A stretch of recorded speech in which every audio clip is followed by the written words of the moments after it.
Earlier in the year, my YouTube buddy David Flower asked me if I could make use of an old Nikon EM that he had sitting around gathering dust. Naturally I said yes, so a few days later along came this little beauty. If you haven't seen any of David's videos before, he does all sorts of interesting stuff, including landscapes, street photography, gear reviews, and so on. You'll find a link to his channel down in the description. Anyway, back to the camera. The Nikon EM was introduced in 1979, or thereabouts, and was aimed squarely at the beginner end of the market. Not that that makes it a bad camera, but it's a camera that I'd never paid any attention to until I got my hands on this one. The EM shoots in aperture priority auto exposure mode, and there's virtually no manual control of the shutter speed, but I'll cover that in more detail later in the video. When David last used the camera it was working fine, but having sat for a few years some of the contacts had got a bit dirty, causing the exposure meter to jump all over the place when you rotated the aperture ring, and the backlight exposure compensation button wasn't working.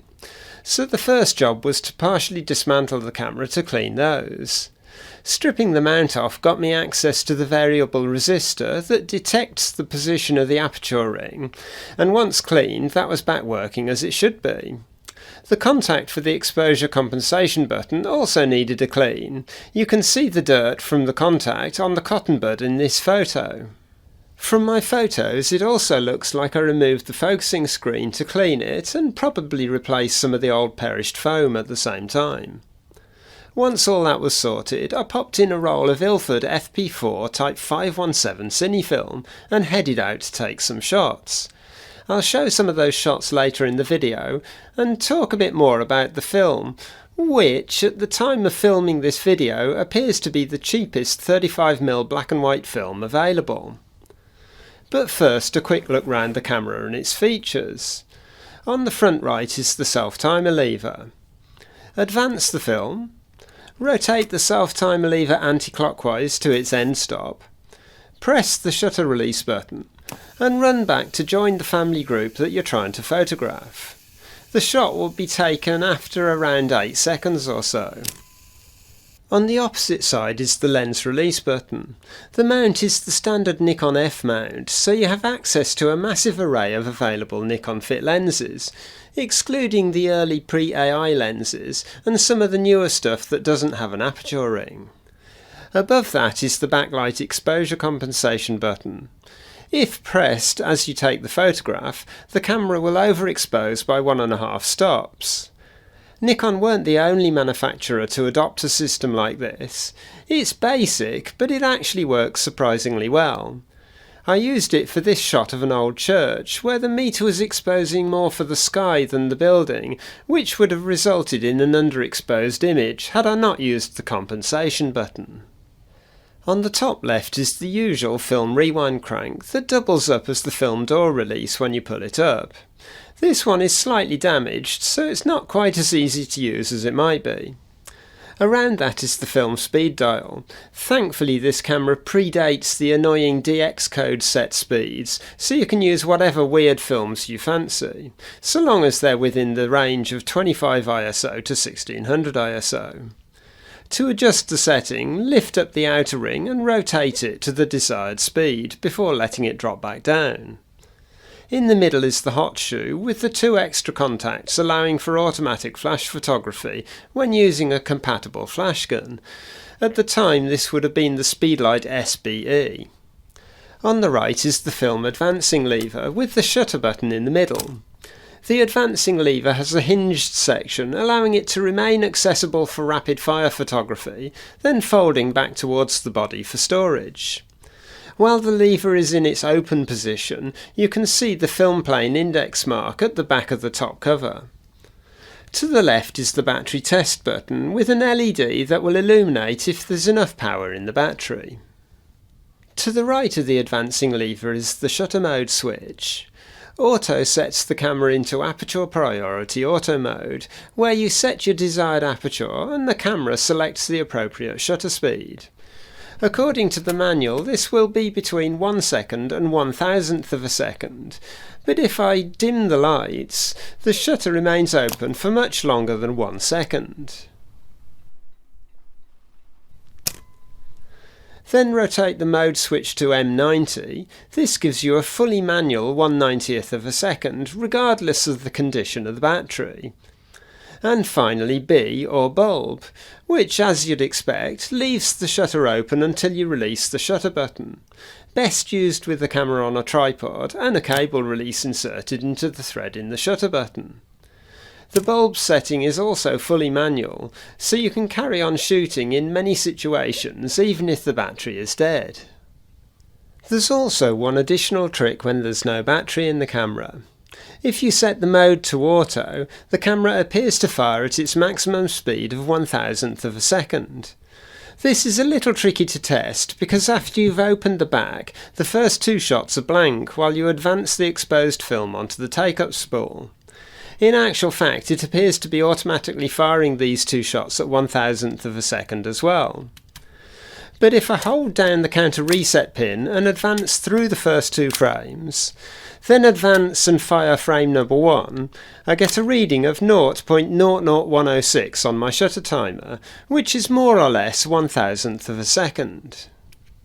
To the right of all that lot is the frame counter, which auto resets to 0 when you open the back of the camera.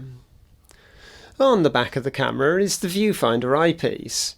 A few of my cameras, this one included, don't suit my eyes, and I find it difficult to focus without some sort of reading glasses. So I made myself a 3D printed cowl with part of the lens from a pair of reading glasses inserted into it. This clips over the camera's eyepiece, making a custom diopter, and now I can see just fine. Beneath the viewfinder is a memo holder. Top marks to Nikon for including this because it makes life much simpler when you're juggling several cameras and you can't remember which film is in which camera. On the bottom is the tripod socket, right in the centre where it should be, the rewind release button and the battery hatch. The EM uses 2 SR44 or LR44 batteries, positive side facing into the camera. The contacts on the left and the drive coupling on the right are for the optional motor drive unit, which would be rather cool to have with one of these cameras. The viewfinder has a split image focus assist in the centre, with the outer circle depicting the area for the centre weighted metering. On the left is the shutter speed display that's active when you half press the shutter button. If there's too much light and the needle sits in the area above the 1000 mark, the camera bleeps to let you know the image will be overexposed. Similarly, if the needle falls below the 1/30th of a second, the camera bleeps to warn you of possible camera shake.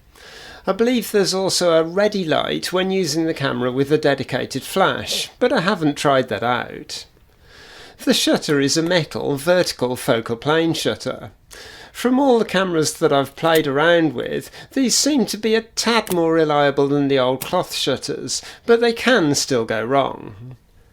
Loading a film is very much the same as on other similar cameras, and I've covered that in other videos, so I'll skip over that this time round. So now I think we can look at some of the shots taken using this camera, and then I'll talk a little bit more about the camera and the film.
I've previously really enjoyed using the Canon T50, which is even more automatic than the Nikon EM, only having a program mode and giving the user no clue of what shutter speed or aperture it's planning to use, and I found the Nikon EM equally fun to shoot. But in the case of the Nikon you have more control because you get to select the aperture yourself and the camera displays what shutter speed it's chosen. Plus you get the added bonus of the simple but good exposure compensation button. You can of course make exposure adjustments on both cameras by adjusting the film speed.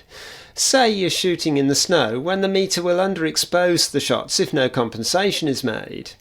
You do of course have to remember to reset the film speed dial once you're finished. My usual approach to photography is to control everything, at least as far as the camera settings are concerned anyway, but it's quite refreshing to shoot these automatic cameras from time to time when I can just relax and enjoy taking photographs.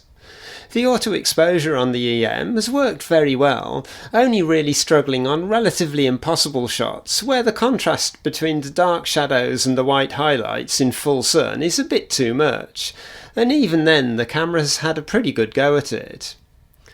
Okay, time for a few more sample shots and then I'll talk a bit more about this FP4 Type 517 film.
Now for the film, and this is probably only relevant to viewers from the UK because I'm not sure how well it would fare going through security scanners if sent abroad, or what the shipping costs would be. But there's a company called Analogue Cameras based in the UK who buy and sell used photographic equipment, and they got hold of a load of bulk rolls of this film.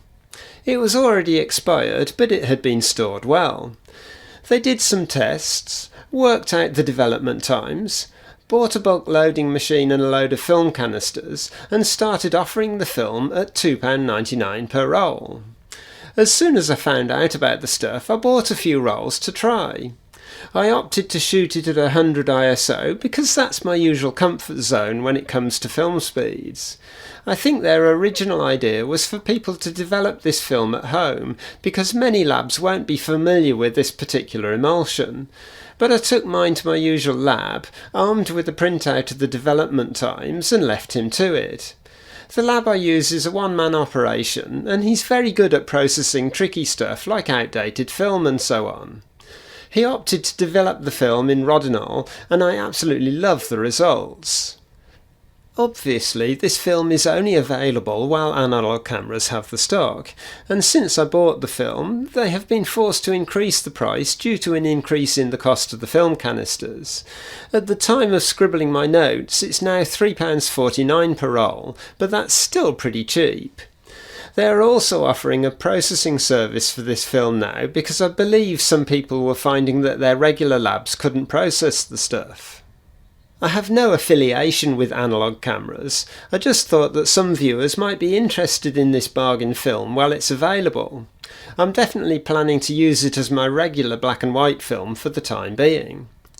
And that's about it. If you've enjoyed watching, please like the video and maybe even subscribe to the channel, not forgetting to click on the bell icon so you get notifications when future videos are released. That's it for now, so thanks for watching, and I'll see you in a future video.